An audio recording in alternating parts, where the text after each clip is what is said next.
आज हम एक ऐसे मालियाती फ्रॉड की बात करेंगे जो बहुत ही होशियारी से किया जाता है और बहुत महंगा पड़ता है। हम बात कर रहे हैं जाली दस्तखत की स्कीमों की।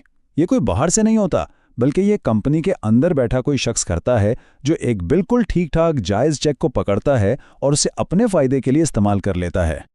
तो कितना बड़ा नुकसान हो सकता है इससे? ये देखें, $1,38,000। ये औसत नुकसान है, एवरेज, सिर्फ एक चेक टेम्परिंग स्कीम से। सोचें, बज़ाहिर ये एक छोटा सा फ्रॉड लगता है, लेकिन माली तौर पर ये किसी भी कंपनी को कितना बड़ा धचका पहुंचा सकता है। अच्छा, तो इस पूरी कहानी को हम कैसे समझेंगे? हम इसकी तह तक जाएंगे। पहले तो देखेंगे कि ये मसला है कितना बड़ा।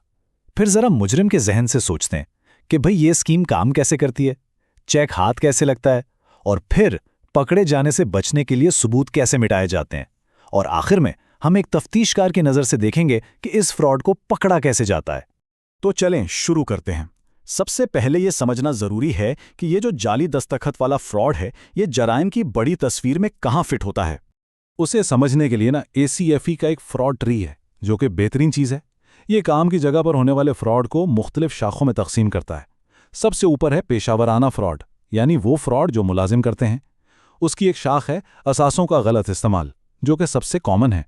उसके भी नीचे जाएं तो धोखाधड़ी पर मबनी अदायगियां आती हैं, और फिर चेक के साथ छेड़छाड़, और बिल्कुल आखिर में हमारी मंजिल जाली दस्तखत की स्कीमें। तो इससे साफ पता चलता है कि ये कोई हैकिंग या बाहर का हमला नहीं है, बल्कि ये अंदर का ही कोई बंदा करता है जिसे कंपनी ने भरोसा करके बैठाया होता है। ठीक है, तो अब हमें इसकी जगह का तो पता चल गया। अब जरा गहराई में उतरते हैं और देखते हैं कि आखिर इसमें ऐसा खास क्या है जो इसे दूसरे चेक फ्रॉड से अलग करता है। तो इसकी तारीफ क्या है? बहुत सादा है। एक मुलाजिम एक ऐसे चेक को बीच में से ही रोक लेता है जो कंपनी ने किसी और को, मसलन किसी वेंडर को या सप्लायर को भेजना था। फिर वो इस चेक के पीछे, जिसका वो हकदार नहीं है, इसके जाली दस्तखत करता है और उसे कैश करवा लेता है। बस सारा खेल एक सही चेक को गलत हाथों में पहुंचाकर कैश करवाने का है। और यहीं पर एक बहुत बड़ा फर्क सामने आता है। याद रखें, जाली दस्तखत की स्कीम एक मुकम्मल बने बनाए चेक से शुरू होती है, जबकि एक और किस्म है जाली मेकर स्कीम। इसमें फ्रॉडिया एक खाली चेक चुराता है और फिर इस पर कंपनी के मालिक या मैनेजर के जाली साइन करता है।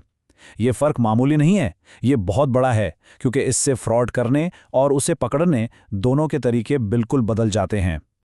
अच्छा, तो सबसे बड़ा सवाल ये है कि आखिर एक बना बनाया मुकम्मल चेक फ्रॉडी के हाथ लगता कैसे है।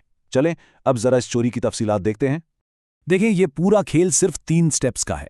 नंबर 1, किसी तरह से वो मुकम्मल चेक हासिल कर लो। नंबर 2, इसके पीछे वसूल कुनंदा का जाली दस्तखत कर दो। और नंबर 3, उसे बैंक ले जाकर कैश करवा लो। सादा है ना?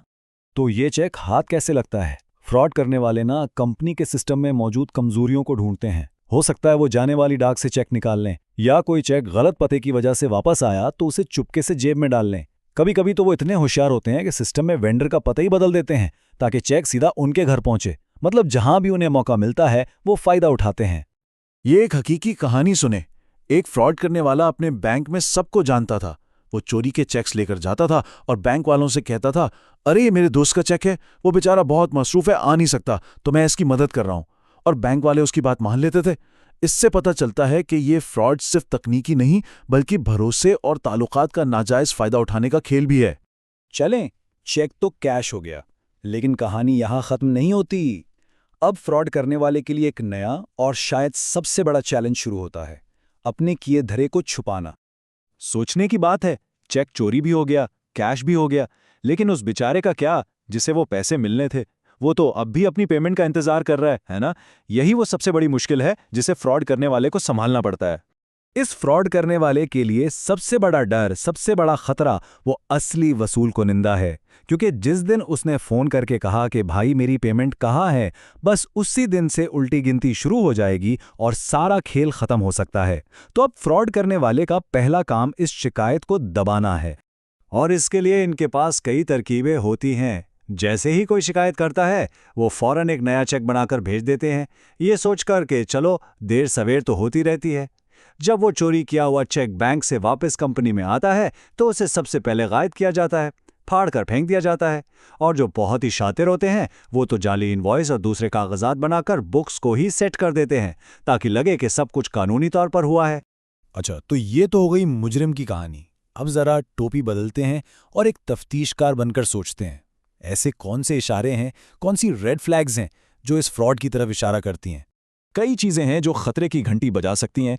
सबसे पहली चीज, वेंडर्स और सप्लायर्स की मुसलसल शिकायत कि पेमेंट नहीं मिली, या जब पुराने कैंसल चेक्स को देखा जाए तो उन पर दस्तखत कुछ अजीब से हों या एक के बजाय दो दो दस्तखत हों। और एक बहुत ही मजे की बात, वो मुलाजिम जो कभी छुट्टी नहीं लेता, वो छुट्टी से इसलिए डरता है कि कहीं उसकी गैर मौजूदगी में उसका भांडा ना फूट जाए। लेकिन यहाँ एक मसला है। आजकल के डिजिटल दौर में एक नई मुश्किल खड़ी हो गई है।